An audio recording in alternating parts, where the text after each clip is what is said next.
Naniniwala ka bang may perfect timing sa pag-ibig? Kailan?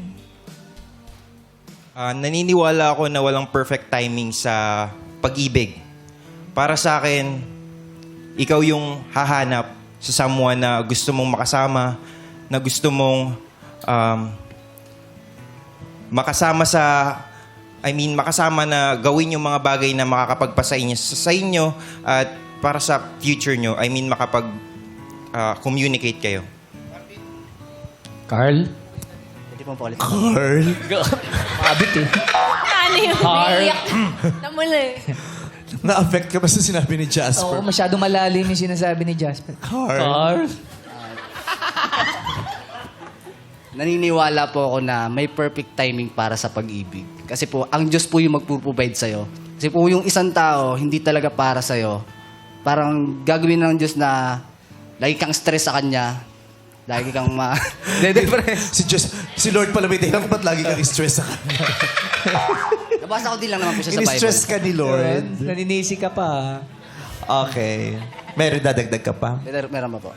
Sige. Kaya po, si Lord po yung magbibigay ng time para sa'yo kung sino talaga yung right girl or right man para sa'yo talaga.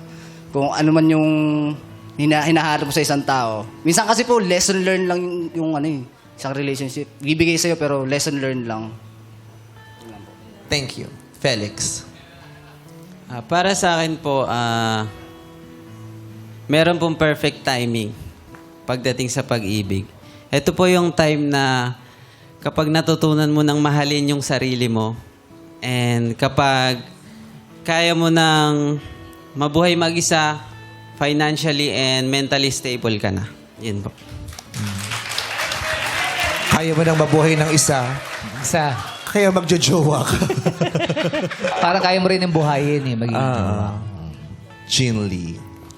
Kay Tri po. Si Felix!